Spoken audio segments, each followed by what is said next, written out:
Hey guys, and welcome to our Unit 2 presentation. Preludes to the war. The causes of the American Revolution started during the French and Indian War between the British and the French. One of the preludes was mercantilism, the belief that colonies exist for the sole purpose of serving the mother country. Colonies can only trade with their mother country. Other preludes were the Navigation and Molasses Acts imposed by the British, in which colonies could only trade with Britain and not within the French Caribbean. However, these were neglected because they did not favor the British economy. Until the start of the French and Indian War, in which British law enforcers started to enforce the laws in order to stop the colonists from helping the French economy. After the war, the British created the Proclamation of 1763, which prevented colonists from going past the Appalachian Mountains and settle there due to Native American attacks. The British also needed to tax colonies to pay off the war debt, and imposed the Stamp Act, an act that taxed items that had specific stamps engraved on them. Sugar Act, a tax on imported sugar. Townshend Acts, which taxed building supplies.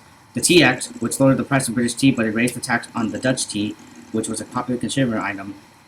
And used the Quartering Act, which allows British soldiers to resident themselves in people's homes. Later on, the coercive acts were created to close out Boston Harbor after the Boston Tea Party incident. Another prelude to the war were the ideas of the Enlightenment thinkers such as John Locke, who created natural rights, Voltaire, who believed in freedom of worship, Montesquieu, who believed in separation of powers within the government, Rousseau, who believed in popular sovereignty, Adam Smith, who believed in laissez-faire economics, and Beccaria, who believed in no cruel or unusual punishment, which inspired American government and economical policies we have today. Resisting the British. Sons of Liberty were created by Samuel Adams to resist the British taxes imposed on them by tarring feathering British tax collectors for the repeal of the Stamp Act, which was repealed in the Stamp Act Congress. Another event, the Boston Massacre, was an event in which 6 civilians were killed by British soldiers and was highly exaggerated by just Samuel Adams over this event in order to turn colonists against the British. The Boston Tea Party was an event in which Samuel Adams and the Sons of Liberty dressed up as Native Indians and threw tea into the ocean as a form of revolt against the Tax Acts. However, this led to the creation of the Intolerable Acts, which restricted the rights of the colonists. To resist the British even further, Samuel Adams created the Committees of Correspondence to set out exchange news and organized resistance against the British tyranny. Another person who supported American independence was Thomas Paine, through his pamphlet Common Sense, that satirically stated that America's independence was common sense. Colonists attempted to take direct action by creating the First Continental Congress, which was not created for independence, but for asking trials by jury, to stop taxation without representation, and to stop virtual representation. However, King George III did not take this kindly and refused to answer any of these demands.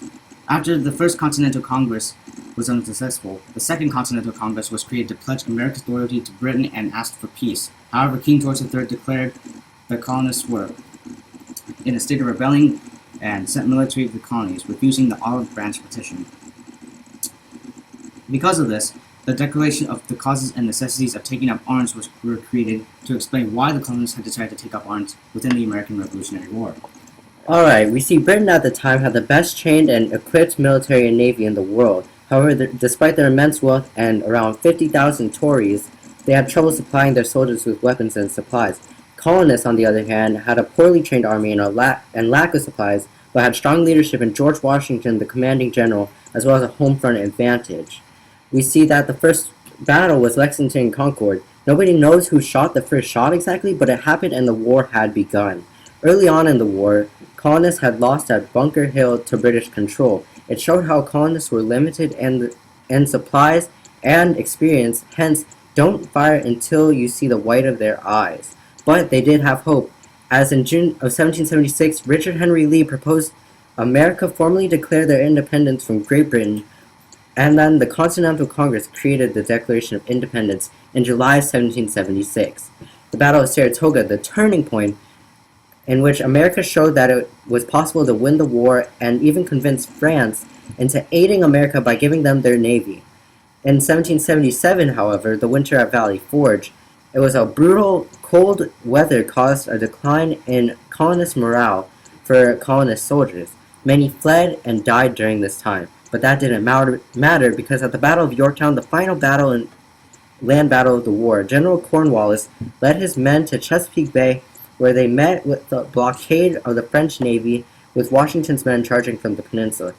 Cornwallis surrendered, and the Treaty of Paris, in which Great Britain acknowledged American independence, was signed. The Articles of Confederation was created, in which it was the first document of the government as a free nation. It had no power to tax, no power to enforce treaties. Every state gets only one vote. Congress can't regulate commerce. No national court, no national military, and no executive.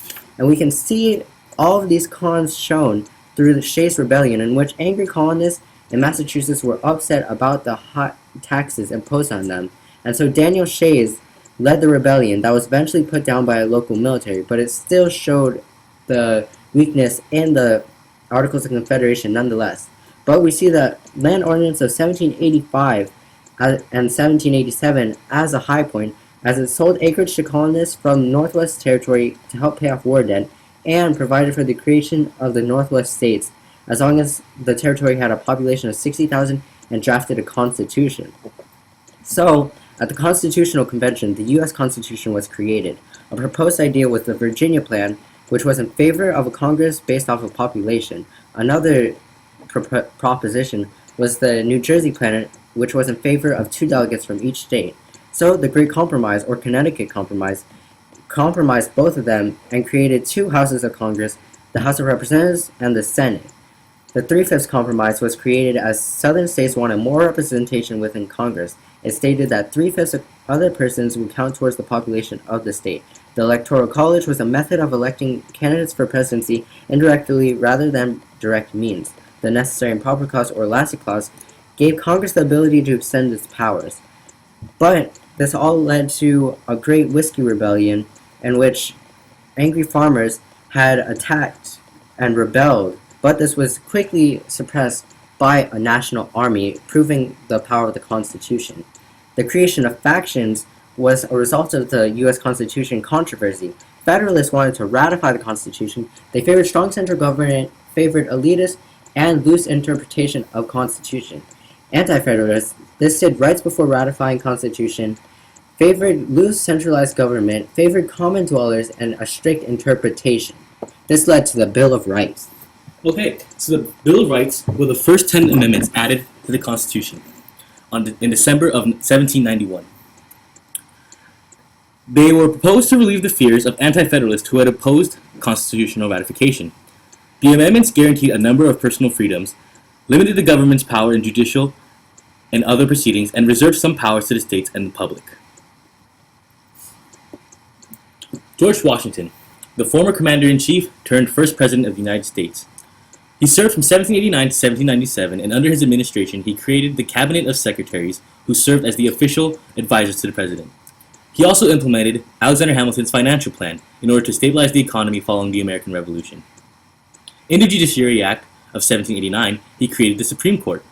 In the Proclamation of Neutrality, he declared the U.S.'s neutral stance regarding Britain's and France's conflict after the French Revolution. Jay's Treaty resolved issues between the U.S. and Britain that were still prevalent since the Treaty of Paris. As a result, this facilitated 10 years of peaceful trade. Pinckney's Treaty defined Spanish colonies' boundaries and the United States' boundaries. As a result, the U.S. was allowed to navigate the Mississippi River. Lastly, in his farewell address, Washington promoted unity and sectionalism. He advised to stay out of foreign affairs, and he also opposed political parties. He saw them as enemies to the government and country as a whole. Washington's leadership guaranteed the survival of the United States as a powerful and independent nation, and he set the standard for future presidents.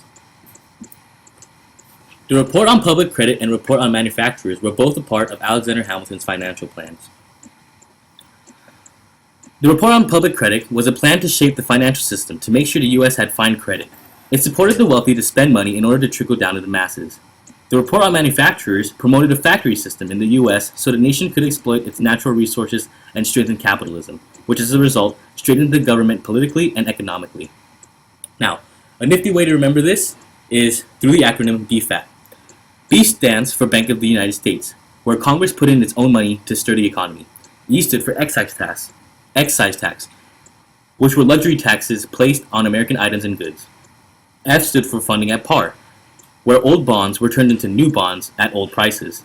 A stood for assumption of debt, meaning the national government would take care of all the Revolutionary War's debt. And T stood for tariffs, which were basically import taxes. Adams' administration.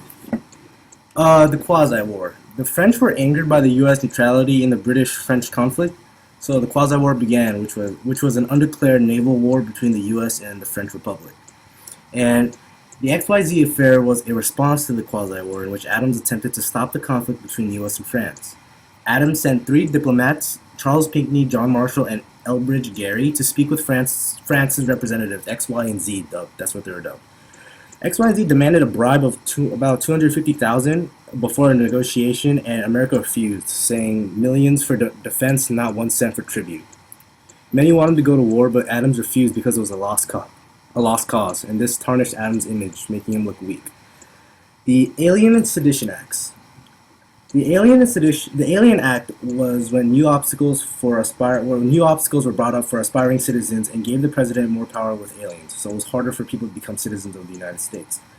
And the Sedition Act allowed government to prosecute those who were going against the government.